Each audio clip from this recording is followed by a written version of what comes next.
one final question. Is there anything else that you would like the parents to know about COD and Project Mister? Yeah. I would say, we do our best to establish relationships with everyone, and so there's not a student that we discount. There's not a student that we write off.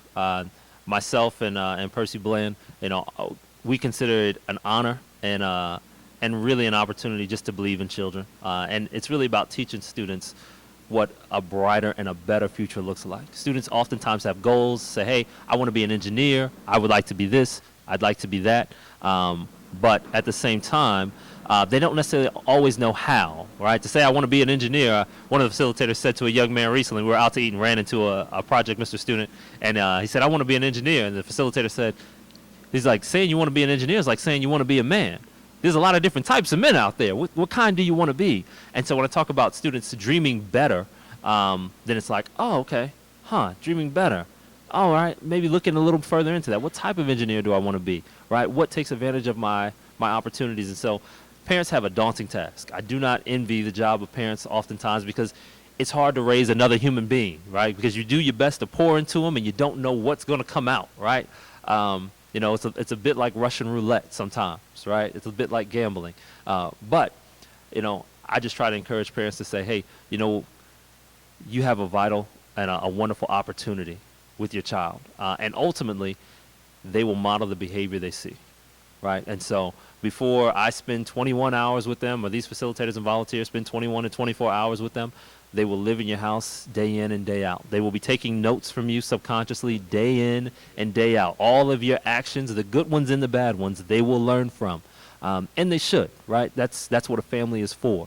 And so parents just have to be very cognizant of the things they put in front of children, right? Take a home inventory of your house and say, what's going on in my home, right? How often does my child see me buy books versus my child sees me buy DVDs, right, or Blu-ray players, right? We have a $1,500 TV on the wall that's 60 inches. Boy, it's a bad TV, but no bookshelf, right? And what message does that send to your child? What does it send to them about their future? What does it send to them about what the family truly values? And so sometimes within Center for Leadership Development, even Project Mister especially, students are like, yeah, parents will say, I love him to facilitate or participate, but unfortunately he has AAU. And I understand it because I love sports as well. But what will AAU do for his future versus the opportunity for him to develop his character, right? The opportunity for him to be engaged in his growth and talk about, hey, what careers am I interested in? Because I'd love to say that all these young men are going to go off and be basketball players. But unfortunately, they won't. And it's a cold, hard fact that no matter how talented you are, talent's not enough, right? But character will always be enough to make sure you're successful in life. And so it's truly about making sure that students have the appropriate values and that we can echo some of what hopefully is being taught within homes already. And so it's an honor to be a part of that process. Myself and working with Percy Bland, we truly enjoy it.